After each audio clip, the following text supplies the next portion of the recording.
आज का टॉपिक है जीनर डायोड। इससे पहले हम लोगों ने टनल डायोड पढ़ा है और टनल डायोड को हम लोग स्पेसिफिकली फॉरवर्ड बायस मोड में इस्तेमाल करते हैं। आज की डायोड यानी कि जीनर डायोड को हम लोग बेसिकली रिवर्स बायस मोड में इस्तेमाल करेंगे। कुछ पॉइंट्स लिखे हैं, उन पॉइंट्स के हिसाब से इस लेक्चर को कंक्लूड करेंगे। स्टार्ट करते हैं। पहला पॉइंट क्या है? Reverse bias mode operation. Zener diode is always used in reverse biased mode. ठीक है, हम लोगों ने नॉर्मल पीएन जंक्शन पढ़ा है, नॉर्मल पीएन जंक्शन का वीआई कैरेक्टरिस्टिक देखा है। उसके अंदर हम लोगों ने देखा फॉरवर्ड के लिए कैरेक्टरिस्टिक कैसी मिलती थी, जैसी हमने बनाई है ऐसी ही मिलती थी। इसके अलावा रिवर्स के लिए हम लोग ये देखते थे, बस, है ना, इतना। इसको हम reverse bias VI characteristic of PN junction diode बोलते थे। अभी कुछ चेंजेस हैं, वो क्या चेंजेस हैं उनको पढ़ते हैं। जीनर डायोड को ब्रेकडाउन डायोड भी कहा जाता है। ब्रेकडाउन इसका नाम क्यों पड़ा, उसके दो रीजन हैं। ब्रेकडाउन डायोड बोलते हैं क्योंकि उसके अंदर दो तरह के ब्रेकडाउन्स अवेलेबल हैं। पहला breakdown is एवलांचे breakdown, another is Zener breakdown. ठीक है, एवलांचे ब्रेकडाउन क्या है और जीनर ब्रेकडाउन क्या है वो समझते हैं। इन केस हम लोग पीएन जंक्शन जानते हैं, पी टाइप एन टाइप, बीच में कांटेक्ट पॉइंट होगा, उसको हम जंक्शन बोलते हैं, पीएन जंक्शन। पी टाइप और एन टाइप को अगर हम रिवर्स बायस कर दें, क्योंकि मैंने बोला कि सॉस के ऑपरेशन को हम रिवर्स बायस मोड में ही देखेंगे, तो अगर रिवर्स बायस करते हैं तो under extreme reverse bias voltage V if it is greater than equal to 5 volt, उस केस में number of electrons getting free because of breaking of covalent bonds is causing high और rapid increase in current. जो मैं बोल रहा हूं उसे यहां देखो। अगर किसी पीएन जंक्शन के अक्रॉस दी जाने वाली रिवर्स बायस वोल्टेज को बढ़ाया जाए और वो एक particular volt value that is 5 volt उससे ऊपर आ जाए, तो उस केस में कोवेलेंट बॉन्ड्स टूटते हैं, ज्यादा फ्री इलेक्ट्रॉन्स होते हैं, ज्यादा इलेक्ट्रॉन्स होंगे ज्यादा कॉलिजन होगा, जितना ज्यादा कॉलिजन होगा उतने कोवेलेंट बॉन्ड्स और टूटेंगे, जितने कोवेलेंट बॉन्ड और टूटेंगे उतना करंट बढ़ेगा, क्योंकि आपके चार्ज फ्लो बढ़ जाएगा। तो वो जो करंट रैपिड इंक्रीज करता है दैट इज ये वाला करंट। ठीक है, this is called breakdown of diode in reverse bias mode. Breakdown of diode in reverse bias mode. ठीक है, अगर ये ब्रेकडाउन होता है हमारा because of collision of electrons, ठीक है, तो ये एवलांचे ब्रेकडाउन है। इसकी स्पेसिफिक कंडीशन है, it should be for the reverse bias voltage to be greater than 5 volt, equal to और ग्रेटर देन 5 वोल्ट। 5 वोल्ट की वैल्यू से कम है, अगर 5 वोल्ट की वैल्यू से कम वोल्टेज के लिए ब्रेकडाउन ऑफ डायोड मिले तो उसको हम जनरली जीनर डायोड बोलते हैं। सी जीनर साइंटिस्ट थे जिनके नाम पर जीनर डायोड नाम है।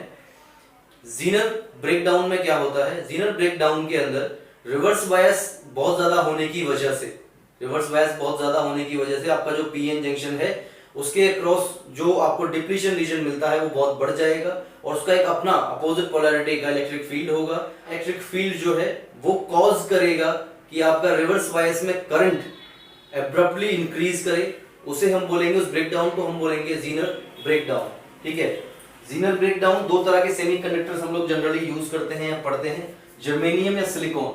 हम सभी जानते हैं सिलिकॉन का barrier voltage is 0.7 volt, germanium का बैरियर वोल्टेज इज 0.3 वोल्ट। तो 0.7 वोल्ट का रेड कलर से सिलिकॉन के लिए फॉरवर्ड कैरेक्टरिस्टिक और backward characteristic, then blue pen से जर्मेनियम के लिए at 0.3 volt barrier voltage forward characteristic और reverse characteristic.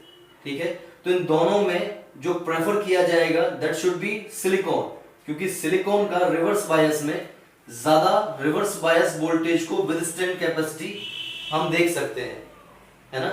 Reverse bias voltage को ज्यादा झेल सकता है आपका सिलिकॉन, इसलिए सिलिकॉन को जर्मेनियम की तरफ से हम सिलिकॉन को प्रेफर करना पसंद करते हैं।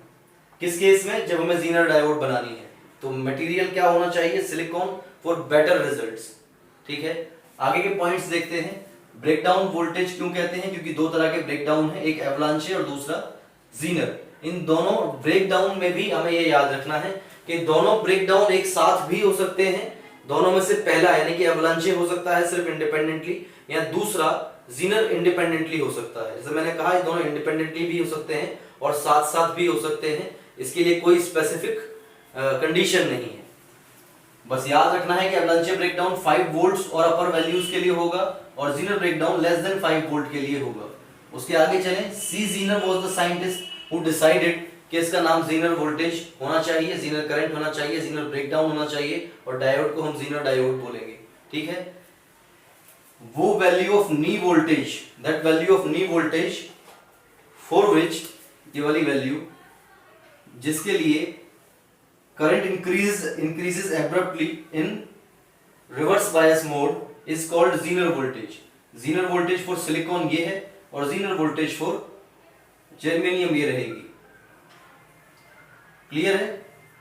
इससे पता लगता है कि जीनर वोल्टेज यानी कि रिवर्स बायस वोल्टेज जिसके लिए एब्रप्टली इंक्रीजिंग करंट मिल रहा था वो सिलिकॉन के लिए ज्यादा है, सिलिकॉन ज्यादा रिवर्स बायस वोल्टेज को झेल सकता है।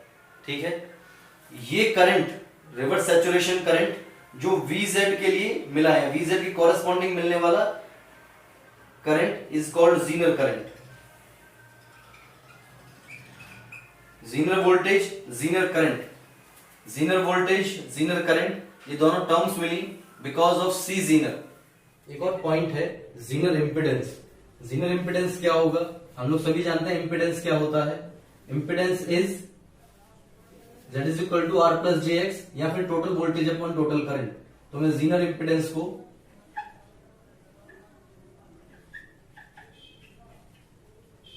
Zener voltage upon Zener current लिख सकता हूं, इजी है ना। या फिर अगर मैं इंक्रीमेंटल की बात करूं तो ये क्या होगा, del VZ change in zener voltage और corresponding change in zener current. ठीक है, दिस इज जीनर इंपिडेंस। अगला पॉइंट देखते हैं, जैसा मैंने बताया silicon is better than germanium क्योंकि वो ज्यादा रिवर्स बायस वोल्टेज को बर्दाश्त कर सकता है। फिर आता है effect of temperature on Zener diode. Zener diode का ऑपरेशन बेसिकली डिपेंड करता है डिप्लीशन रीजन के विड्थ पर और डोपिंग लेवल पर। अगर डोपिंग लेवल ज्यादा होगा तो यही VZ की वैल्यू थोड़ी ज्यादा मिलेगी जिसके लिए सिलिकॉन ज्यादा रिवर्स बायस वोल्टेज को बर्दाश्त कर पाएगा। आप समझ रहे हैं? डिप्लीशन रीजन विड्थ का भी खेल है और डिप्लीशन रीजन ऑब्वियसली टेम्परेचर पर डिपेंड करता है। इसलिए एक छोटा सा पॉइंट इसमें बनता है कि टेम्परेचर का इफेक्ट क्या होगा ऑन PN जंक्शन डायोड। तो इफेक्ट ऑफ